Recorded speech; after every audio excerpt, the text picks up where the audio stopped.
On Monday night, there was a football game that most Detroiters didn't pay any attention to. The Baltimore Ravens were playing against the LA Chargers. What was notable about that game is that the coach of the Baltimore Ravens is someone named John Harbaugh, and the coach of the opposing team is John's little brother, Jim. Monday marked the third time in history that two brothers faced off against each other as head coaches of opposing teams. The other two times, also, John Harbaugh against Jim Harbaugh, and in that sibling rivalry, John 3, Jim has won none. Now, the Harbaugh family is unusual. They're unusual for all being so similar. The father, Jack, first of all of them have names that begin with the letter J. The father of Jack married Jackie and gave birth to 3 children who they named John, Jim, and Joni. But not only do their names sound similar, they also seem to share a passion and a skill and an aptitude for coaching. Jack was a coach, Jim and John are coaches, and their daughter Joni married a coach. Sibling rivalry in that family is as simple as my team against yours. But most families are not like the Harbaugh family. They are more complex, with differences between siblings, parents, and children. Some with some strengths, some with others. Passions, interests, skills, aptitudes, different. And in those complex relationships, the rivalries between siblings are more subtle, more nuanced. It's who has achieved more, who is leading a better, more successful life. By all accounts, Yaakov and Esav were as far from each other as could be, as different from each other as could be. From the get-go, from the womb, Esav was born, Vayetze Harishon Admoni, he was red, covered in hair, and Yaakov wasn't. They were very different. Yet the pasuk suggests that it was only after the boys had grown into adolescence. Vayigdalu hana'arim, the boys grew, they came of age, and lo and behold, their paths diverged. Esav became an ish tzayid, and Yaakov was a hunter, and Yaakov was an Yoshev Ahalim, stayed in a tent, studying. Only then their paths diverged? What happened for the intervening 13 years from when they were born till now? Weren't they different from the get-go? Says the Medrash. For 13 years, they did the same thing every day. Yaakov and Esav had the same education, the same schedule, the same routine, the same teacher. Which Rav Hirsch explains means they were both taught as though they were Yaakov. That to live a godly life means ishtam yoshev ahalim, to be a person of the book and contemplation. And that was so antithetical to Esav's nature that as soon as he reached the age of independence, he bolted. Rav Hirsch says that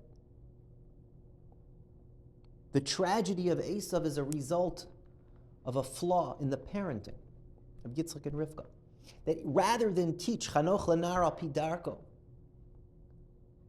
they taught them both as if they were Yaakov. There was a different way that Esav could have been educated. Esav is not the only person in history to be called Admoni, ruddy, red, drawn to blood and conquest. Who else was called Admoni? David HaMelech. And he became a warrior for Hashem, a gibor for Hashem. Conquered Yerushalayim. Vanquished our enemies.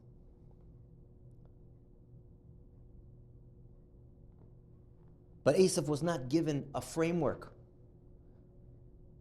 to channel his passions, his aptitudes within the framework of godliness. And so he left it entirely behind. At the end of the parsha, we learn of the drama around the brachos. Yaakov took Esav's bracha. What's the big drama of the brachos? Have you looked at the brachos? Take a look inside the Chumash. The brachos sound virtually identical. Look at the first pasuk in the bracha that Yaakov got, and look at the first bracha that Yitzchak eventually gave Esav. In Yaakov's bracha, the one that was supposed to go to Esav that Yaakov received, it says, Mital hashamayim, mishmane haaretz, from the dew of the heavens, from the fat of the earth, you're going to be blessed. Esav's brachas, mishmane haaretz yem meishavecha, umital hashamayim, from the fat of the earth and the dew of the heavens. Same thing, different order, okay, but basically the same thing. What's the difference? The Mefarshim analyze the differences, but the first difference is that in the bracha that Yaakov received, it says, V'yiten l'cha Elokim. It starts with that, which the Medrash writes, Yiten l'cha Elokus, he will give you godliness. The Sfas Emes explains. V'yiten l'cha Elokim, he will give you godliness. Mital hashamayim u'mishmane haaretz. Whether you are engaged in the heavenly pursuits or the earthly pursuits, you will see godliness. You will feel and see and connect to Kedusha and HaKadosh Baruch Hu, no matter what you're doing. That was the bracha that was supposed to go to Esav. That even in the earthly pursuits, in the hunting, in the conquest, in the courage, in the being a warrior, seeing God's hand with him, seeing the purpose, seeing the goal